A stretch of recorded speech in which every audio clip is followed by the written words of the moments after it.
This is the 17th talk in the collection. This is entitled Transcendence. And this was originally published in the book Food for the Heart. That's the original small one printed in Thailand rather than the large book printed by Wisdom Publications. So Food for the Heart. And this was translated by Bruce Evans, Puriso. And it was a talk given on a lunar observance night at Wat Pah Pong in 1975. Transcendence. When the group of 5 ascetics abandoned the Buddha, he saw it as a stroke of luck, because he would be able to continue his practice unhindered. With the 5 ascetics living with him, things weren't so peaceful. He had responsibilities. And now the 5 ascetics had abandoned him because they felt that he had slackened his practice and reverted to indulgence. Previously, he had been intent on his ascetic practices and his self-mortification. In regards to eating, sleeping and so on, he had tormented himself severely, but it came to a point where, looking into it honestly, he saw that such practices just weren't working. It was simply a matter of views, practicing out of pride and clinging. He had mistaken worldly values and mistaken himself for the truth. For example, if one decides to throw oneself into ascetic practices with the intention of gaining praise, this kind of practice is all world-inspired, practicing for adulation and fame.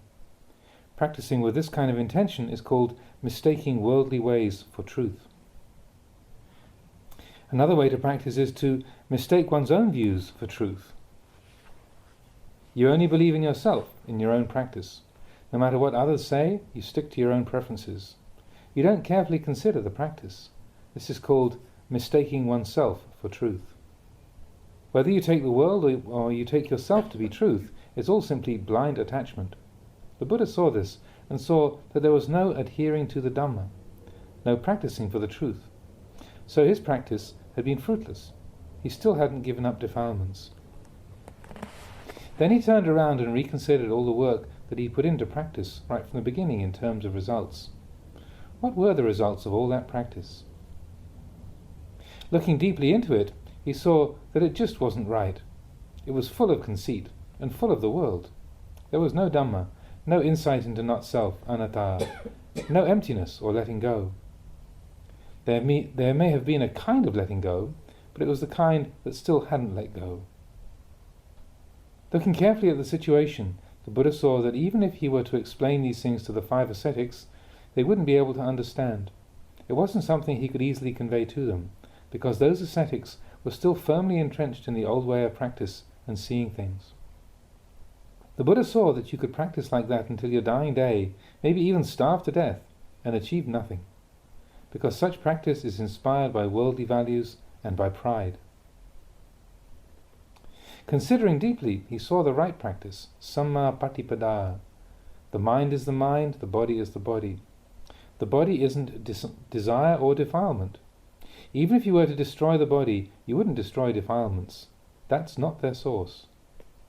Even fasting and going without sleep until the body was a shriveled up wraith wouldn't exhaust the defilements.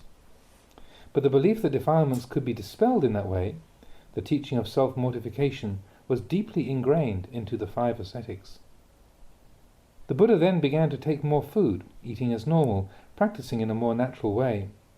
When the 5 ascetics saw the change in the Buddha's practice, they figured that he'd given up and reverted to sensual indulgence.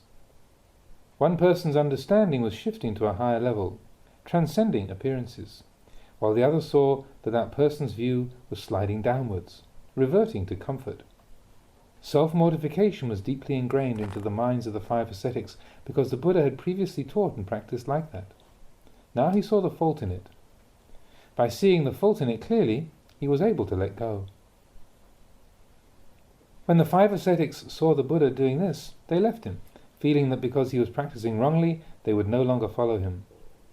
Just as birds abandon a tree which no longer offers sufficient shade, or fish leave a pool of water that's too small, too dirty, or not cool, just so did the 5 ascetics abandon the Buddha.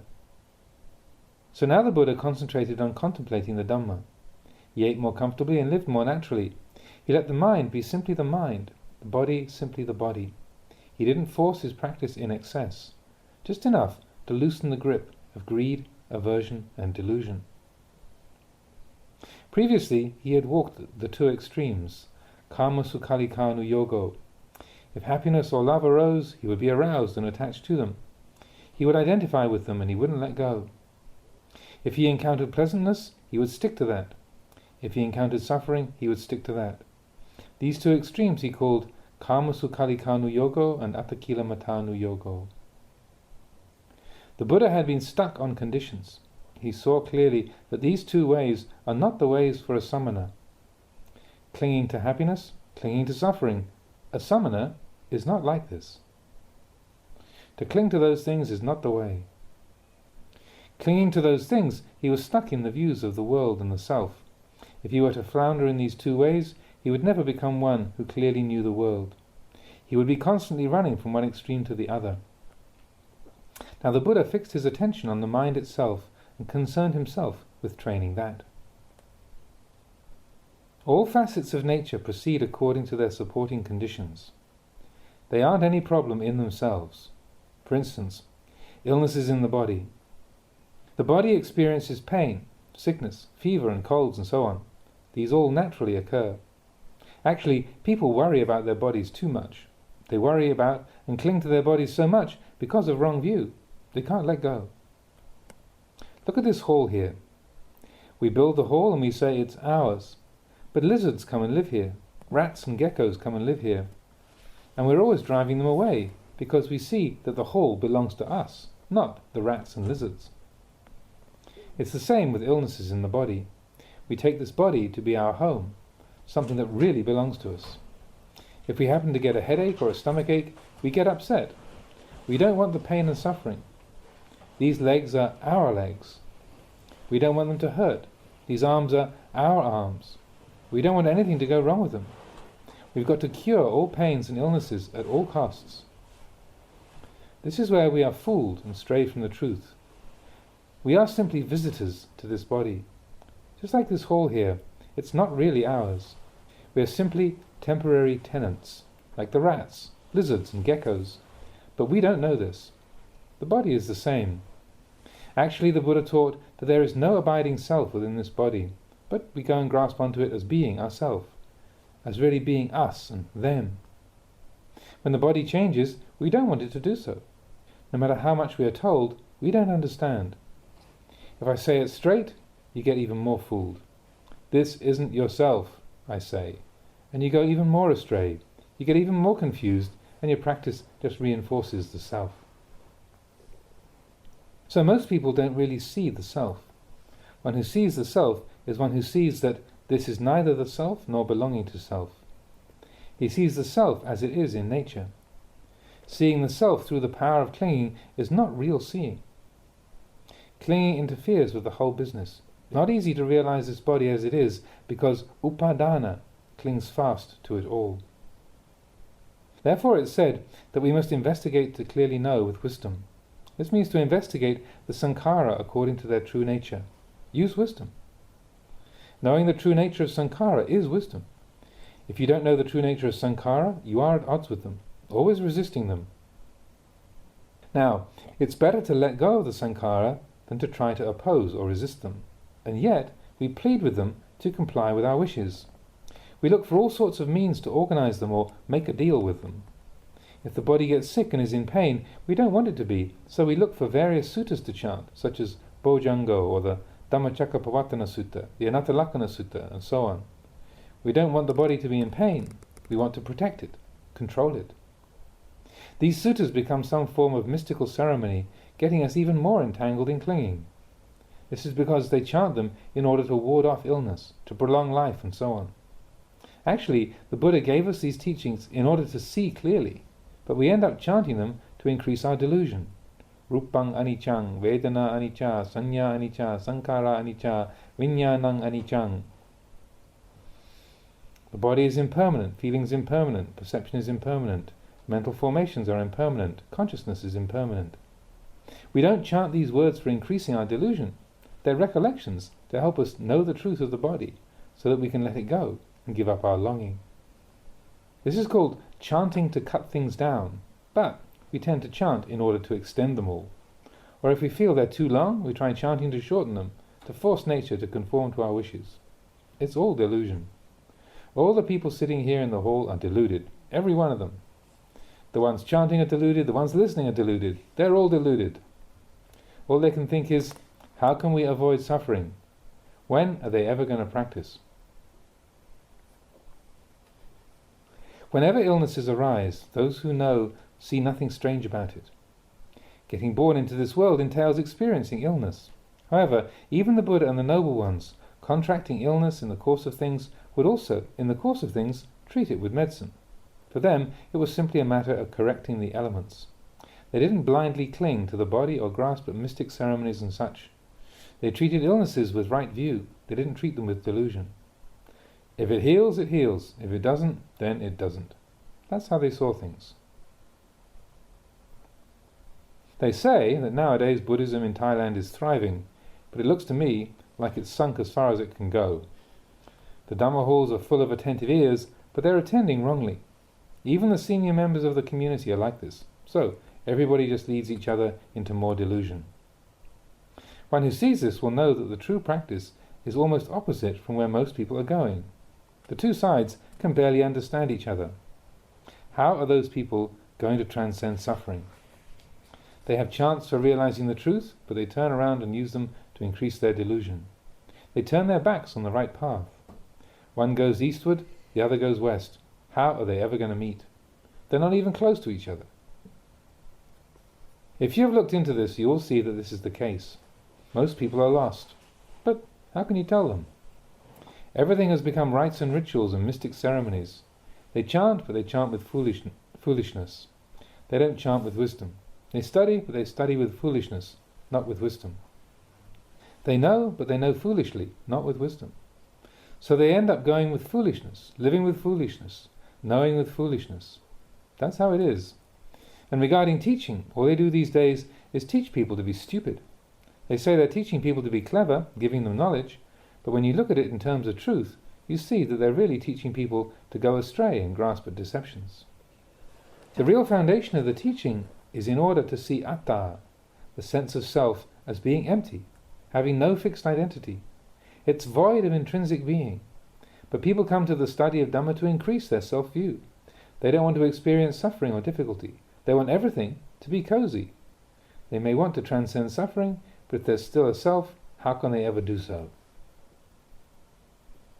Suppose we came to possess a very expensive object. The minute that that thing comes into our possession, our mind changes. Now, where can I keep it? If I leave it there, somebody might steal it. We worry ourselves into a state, trying to find a place to keep it.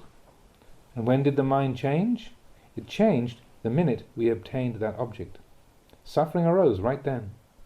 No matter where we leave that object, we can't relax, so we're left with trouble. Whether sitting, walking, or lying down, we're lost in worry. This is suffering. And when did it arise? It arose as soon as we understood that we had obtained something. That's where the suffering lies. Before we had that object, there was no suffering. It hadn't yet arisen, because there wasn't yet an object for us to cling to. Atta, the self, is the same. If we think in terms of myself, then everything around us becomes mine. Confusion follows. Why so? The cause of it all is that there is a self. We don't peel off the apparent in order to see the transcendent. You see, the self is only an appearance. You have to peel away the appearances in order to see the heart of the matter, which is transcendence. Upturn the apparent to find the transcendent. You could compare it to unthreshed rice. Can unthreshed rice be eaten? Sure it can, but you must thresh it first. Get rid of the husks, and you will find the grain inside. Now if we don't thresh the husks, we won't find the grain. Like a dog sleeping on the pile of unthreshed grain, its stomach is rumbling, yawk, yawk, yawk. But all it can do is lie there thinking, where can I get something to eat? When it's hungry, it bounds off the pile of rice grain and runs off looking for scraps of food. Even though it's sleeping right on top of a pile of food, it knows nothing of it. Why? It can't see the rice. Dogs can't eat unthreshed rice. The food is there, but the dog can't eat it. We may have learning, but if we don't practice accordingly, we still don't really know. We are just as oblivious as the dog sleeping on the pile of rice grain. It's sleeping on a pile of food, but it knows nothing of it. When it gets hungry, it's got to jump off and go trotting around elsewhere for food. It's a shame, isn't it? There is rice grain, but what's hiding it? The husk hides the grain, so the dog can't eat it. And there is the transcendent. What hides it? The apparent conceals the transcendent, making people simply sit on top of the pile of rice, unable to eat it, unable to practice, unable to see the transcendent. And so they simply get stuck in appearances time and time again. If you're stuck in appearances, suffering is in store.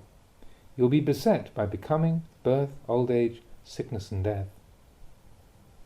So, there isn't anything else blocking people off. They're blocked right here. People who study the Dhamma without penetrating to its true meaning are just like the dog on the pile of unthreshed rice who doesn't know the rice. He might even starve and still find nothing to eat. A dog can't eat unthreshed rice. It doesn't even know there's food there. After a long time without food, it may even die, on top of that pile of rice. People are like this. No matter how much we study the Dhamma of the Buddha, we won't see it if we don't practice. If we don't see it, then we don't know it. Don't go thinking that by learning a lot and knowing a lot, you'll know the Buddha Dhamma. That's like saying you've seen everything there is to see just because you've got eyes, or that you've got ears. You may see, but you don't see fully. You see only with the outer eye, not with the inner eye. You hear with the outer ear, not with the inner ear. If you upturn the apparent and reveal the transcendent, you will reach the truth and see clearly. You will uproot the apparent and uproot clinging. But this is just like some sort of sweet fruit. Even though the fruit is sweet, we must rely on contact with and experience of that fruit before we will know what the taste is like. Now that fruit, even though no one tastes it, is sweet all the same, but nobody knows it. The Dhamma of the Buddha is like this.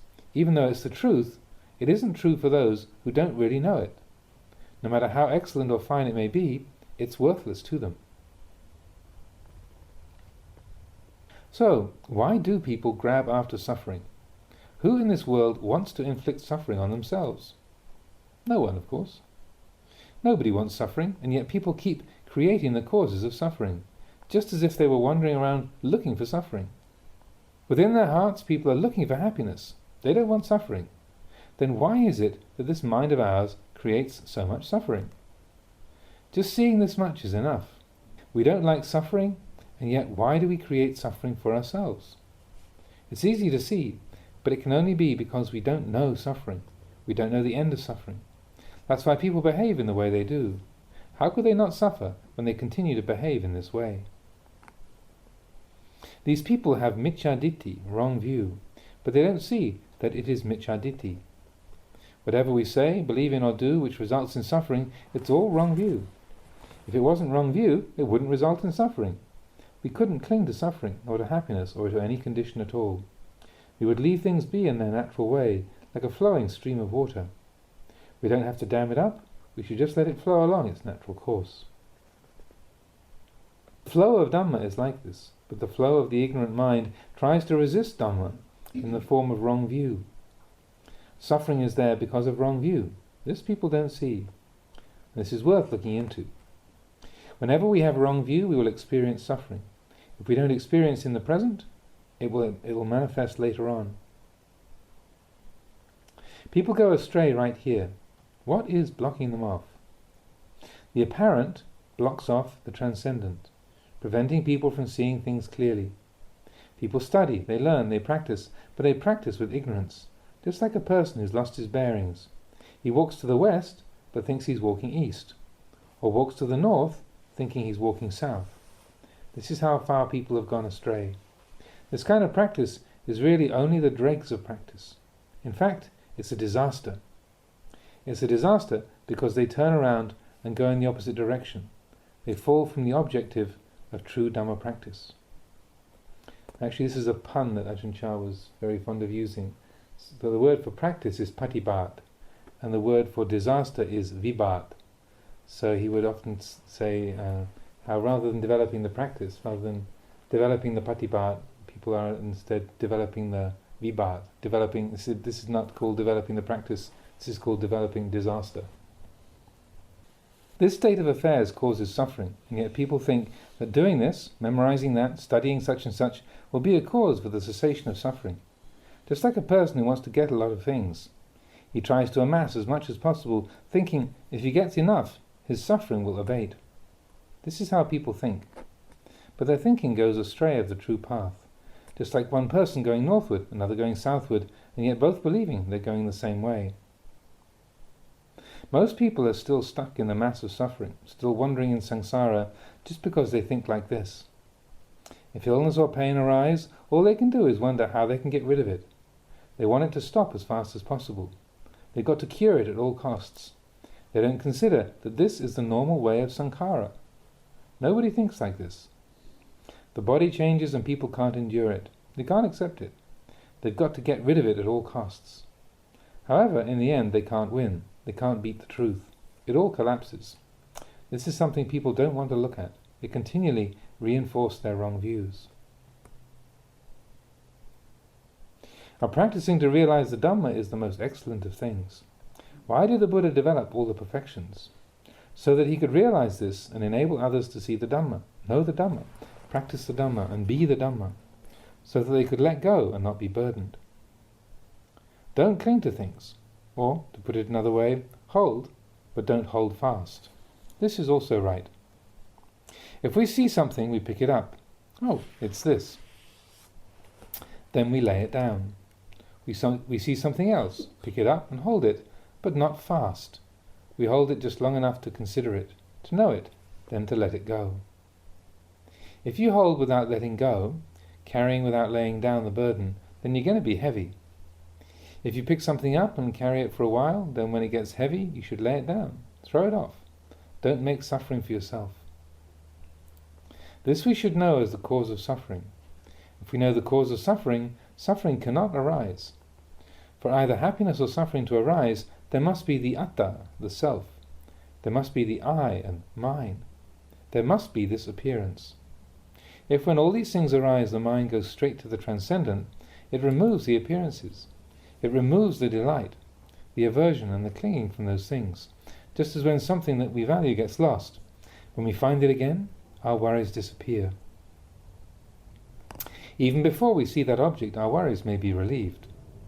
At first we think it's lost and suffer over it, but there comes a day when we suddenly remember, oh, that's right, I put it over there, now I remember. As soon as we remember this, as soon as we see the truth, even if we haven't laid eyes on that object, we feel happy.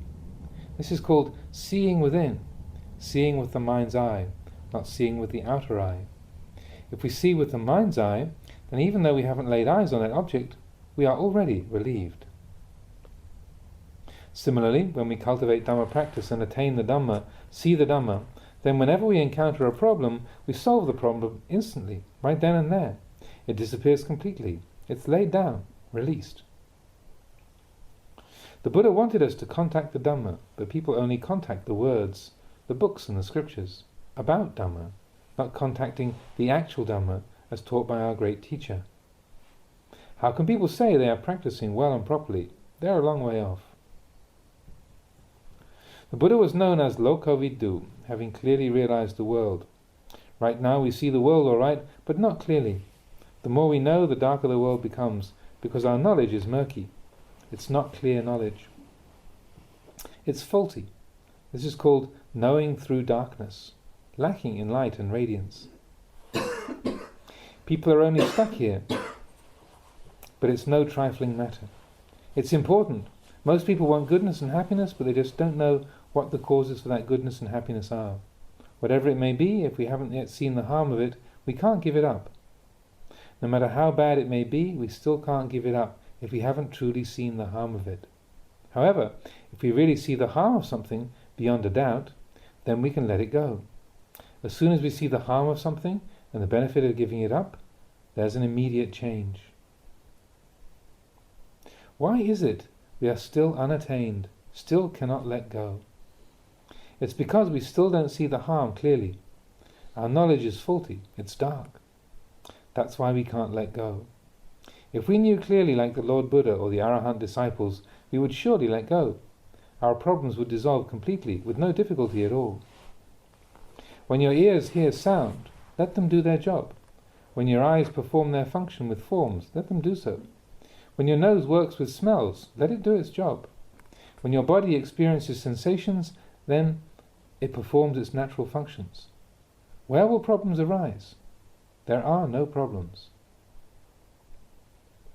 In the same way, all those things which belong to the apparent, leave them with the apparent and acknowledge that which is the transcendent.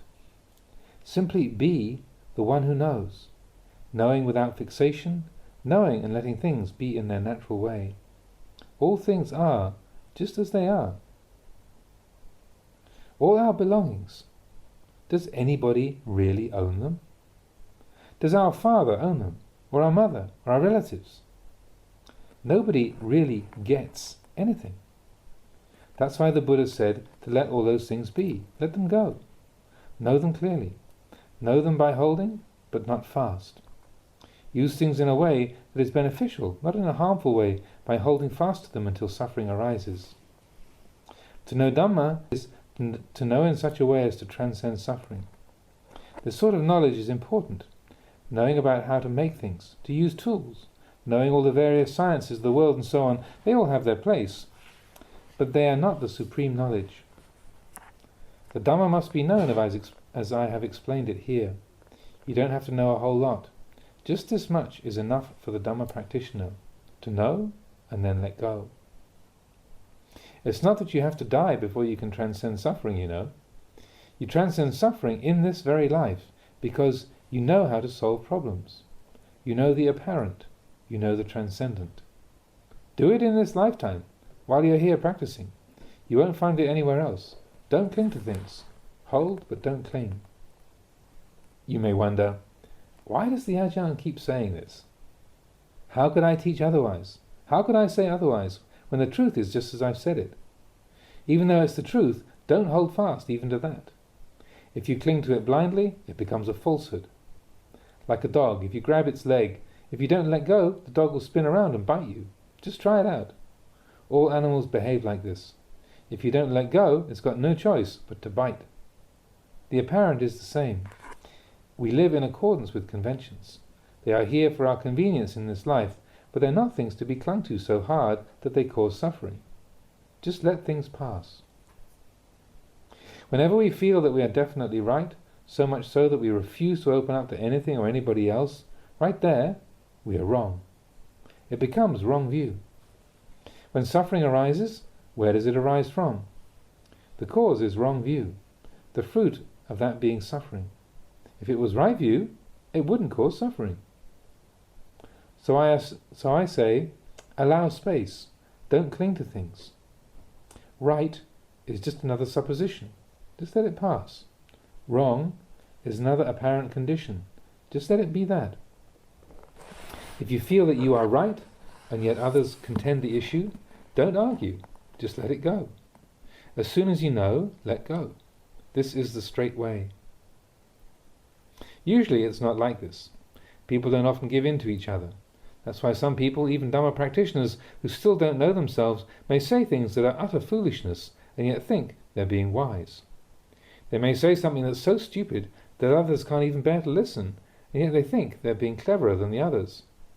Other people can't even listen to it, and yet they think they're smart, that they're right. They are simply advertising their own stupidity.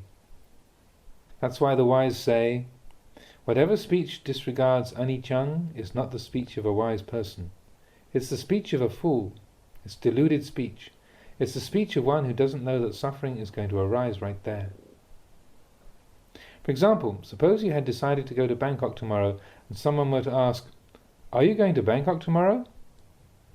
I hope to go to Bangkok. If there are no obstacles, I'll probably go.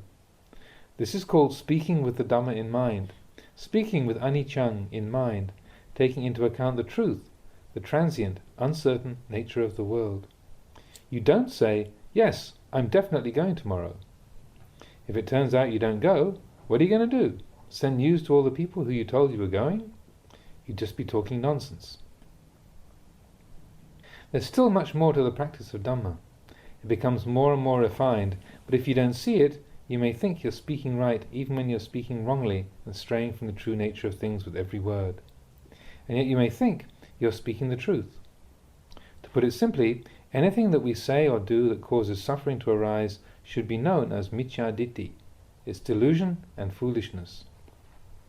Most practitioners don't reflect in this way. Whatever they like, they think is right, and they just go on believing themselves. For instance, they may receive some gift or title, be it an object, rank, or even words of praise, and they think it's good. They take it as some sort of permanent condition. So they get puffed up with pride and conceit. They don't consider, who am I? Where is this so-called goodness? Where did it come from? Do others have the same things? The Buddha taught that we should conduct ourselves normally. If we don't dig in, chew over, and look into this point, it means it's still sunk within us. It means these conditions are still buried within our hearts. We're still sunk in wealth, rank, and praise. So we become someone else because of them. We think we're better than before, that we're something special, and so all sorts of confusion arises. Actually, in truth, there isn't anything to human beings. Whatever we may be, it's only in the realm of appearances.